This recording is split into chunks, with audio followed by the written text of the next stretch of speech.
Tuscany just seduces. Stone villages, serious wine, and museum-worthy landscapes. Planning it, it's overwhelming.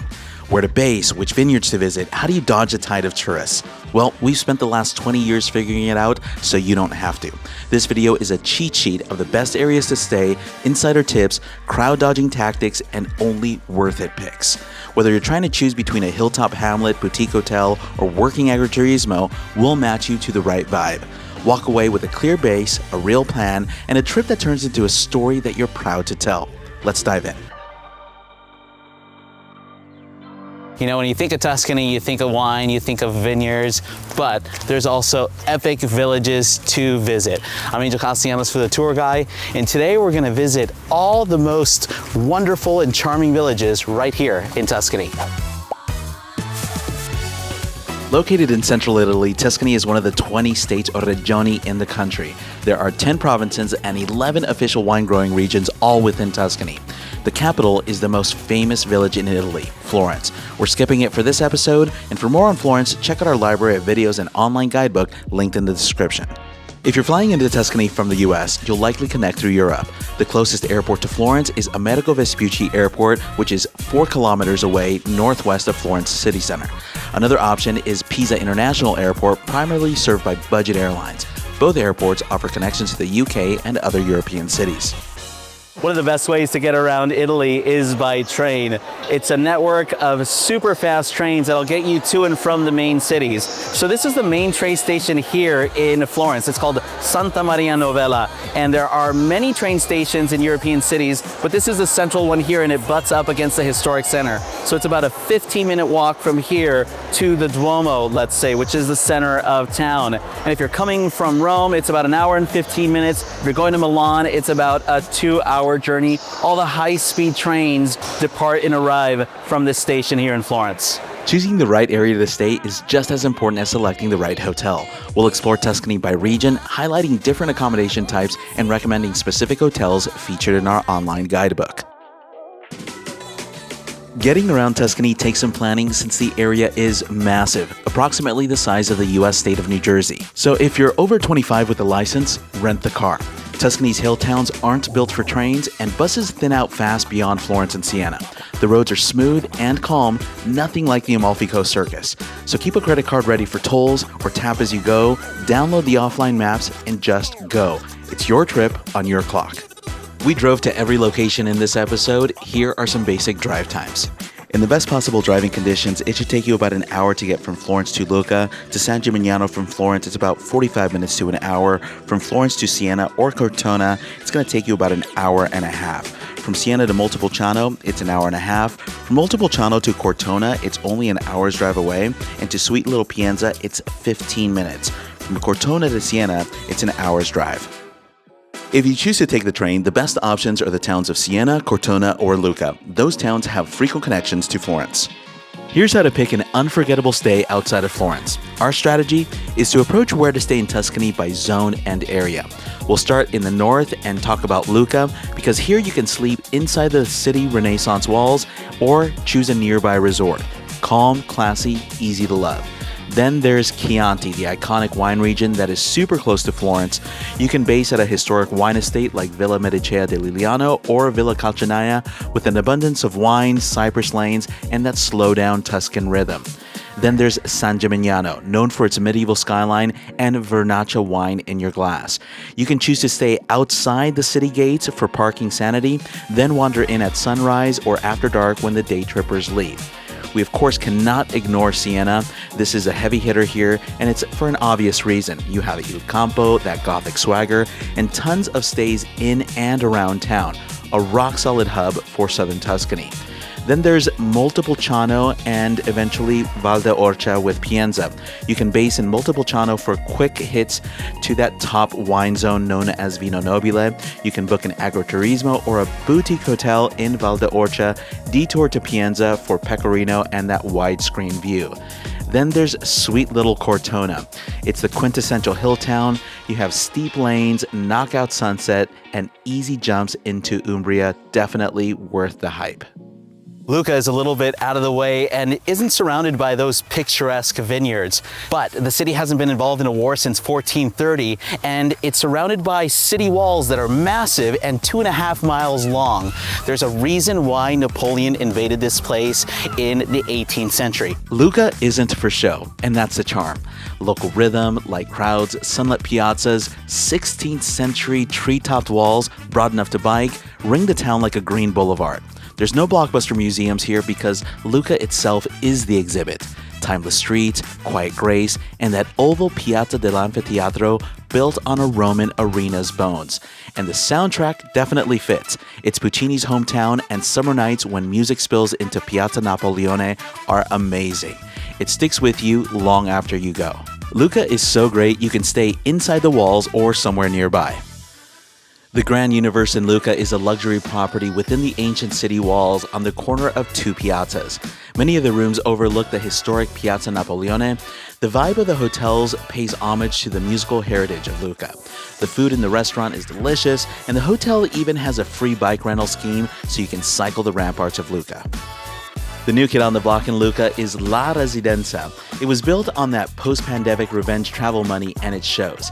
It feels like a mixture between a high-end boutique hotel and a modern palazzo. This modern, affordable luxury is quiet and comfortable in every way.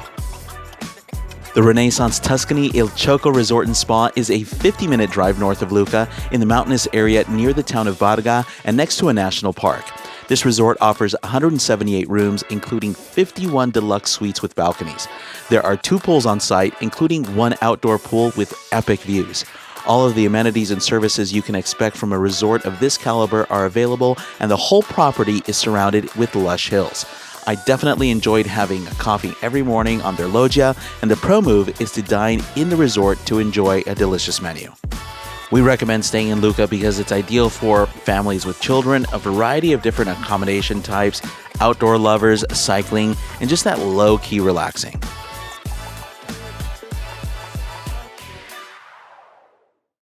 If you're thinking of the perfect Tuscan hill town, this is probably it. This place just oozes medieval charm, and its 14 medieval towers just dominate the Tuscan skyline. So there's no major sights here in San Gimignano, no cool museums or epic mega monuments. The charm of the town is the town itself, because once you step inside of the city walls, you're instantly transported to the 12th century. We're surrounded by a medieval world, which is in sharp contrast to Florence nearby. Based at an agriturismo just outside of San Gimignano, and you can wake up to tower views and then slip into the city walls at sunrise or own the streets after the buses leave.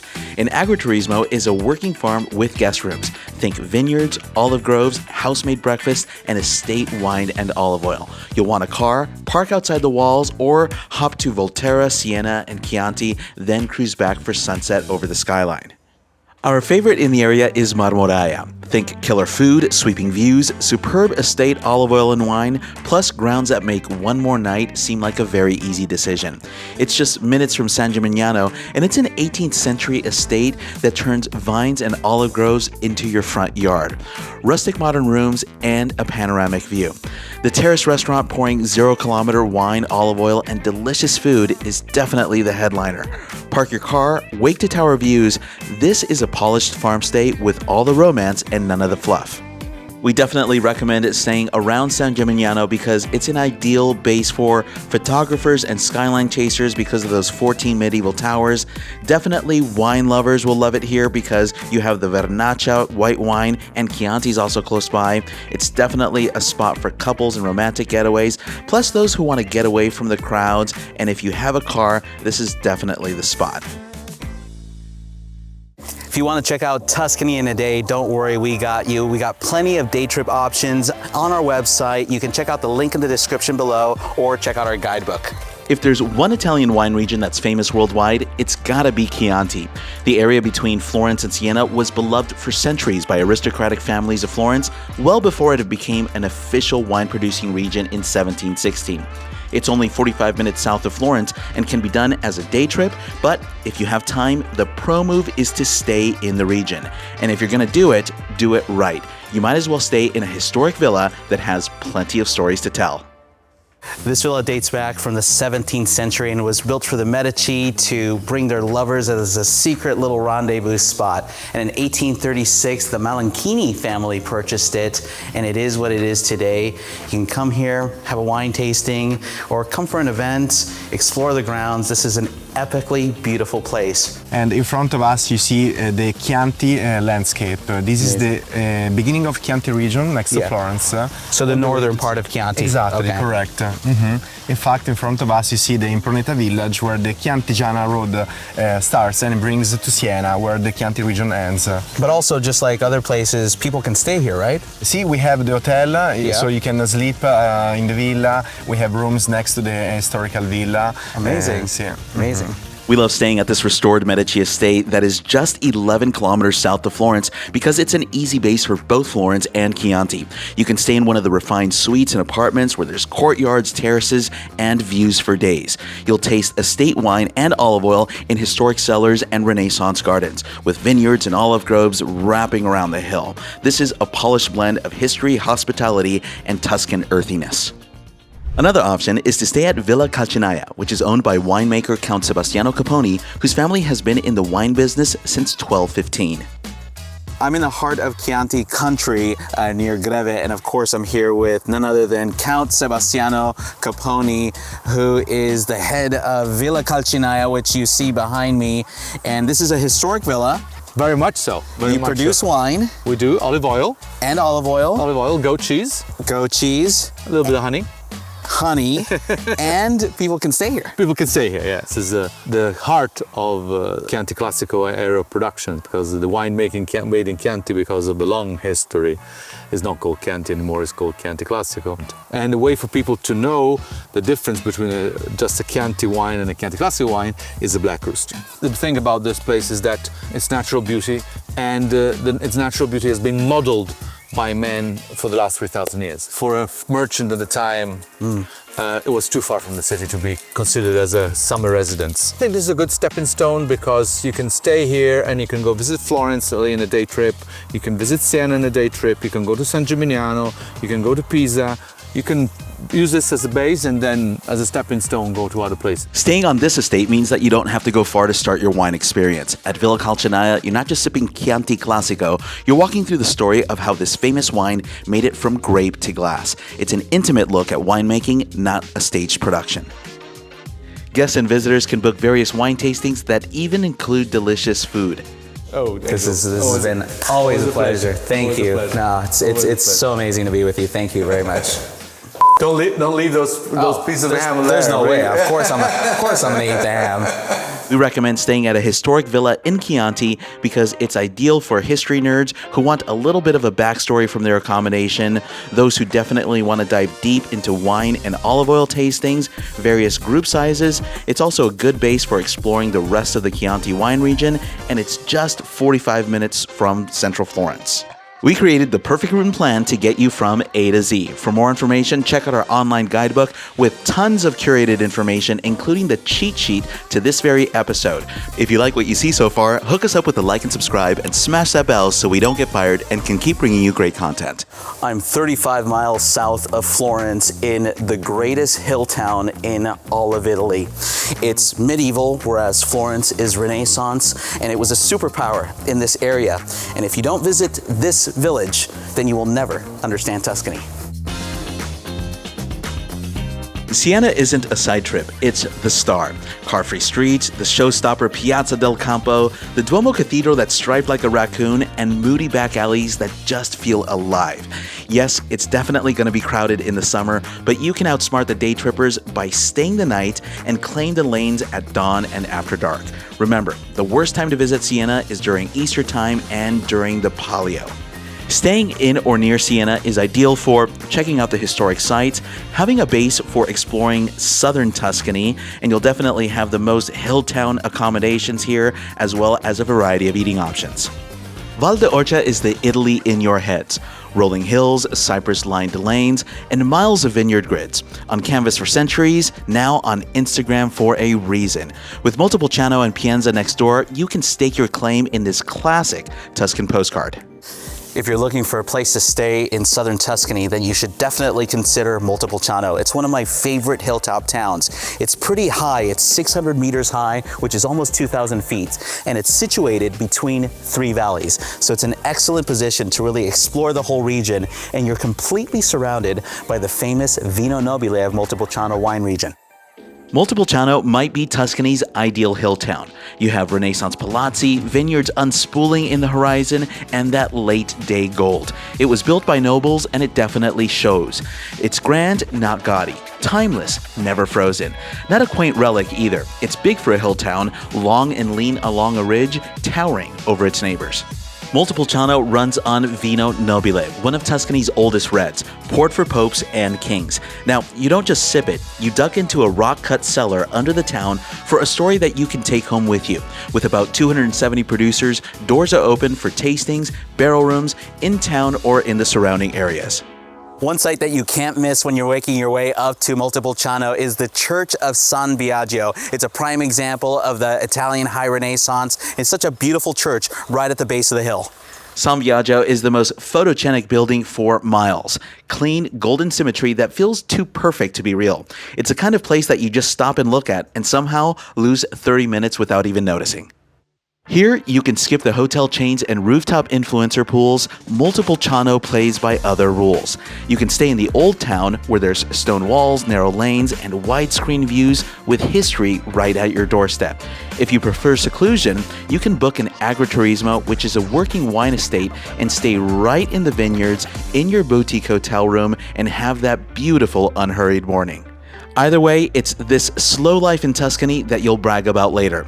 Montepulciano isn't for the checklist traveler. It's for people who want to linger, to sip, to savor, to feel like maybe, just maybe, they belong here. And for a little while, you do too. So there's tons of options of where to stay in Tuscany. Of course, you can stay in town in a traditional hotel or B&B, or you can stay in the beautiful countryside. And again, you have lots of different options. You can stay in a historic villa like Villa Calcinaia, or in an agriturismo, which is actually a working farm, or in a hotel like this that has been restored to its former grandeur by the owners, and it's really a love letter to Tuscany. This property dates from 1780. It's called Borgo San Vincenzo, but has all of the modern amenities. Tucked in the vineyards of Montepulciano, Borgo San Vincenzo is a 20-room unapologetic love letter to Tuscany by fellow travelers and experienced hoteliers Shannon and Scott Kircher.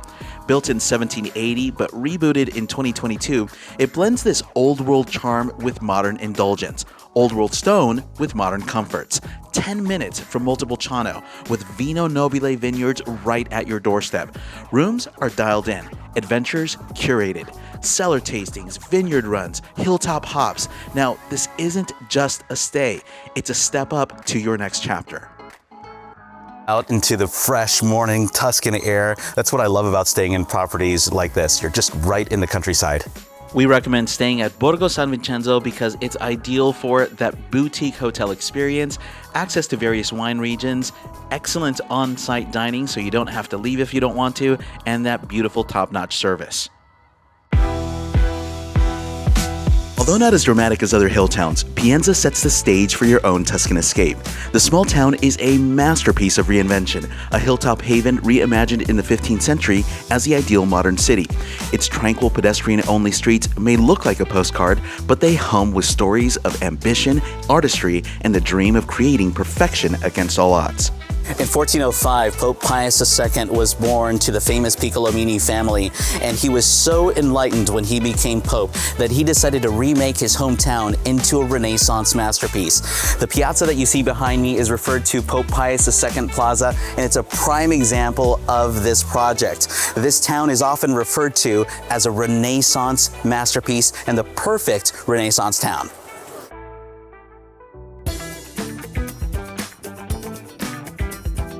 Cortona blew up after Under the Tuscan Sun was released, but it definitely earned the spotlight. Travelers have come here for centuries.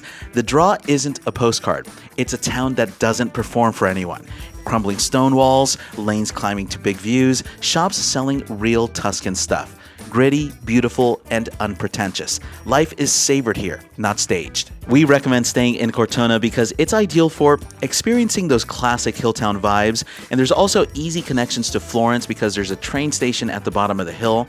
You're also in proximity to neighboring Umbria, and it definitely has kept this unpretentious and authentic hilltown vibe.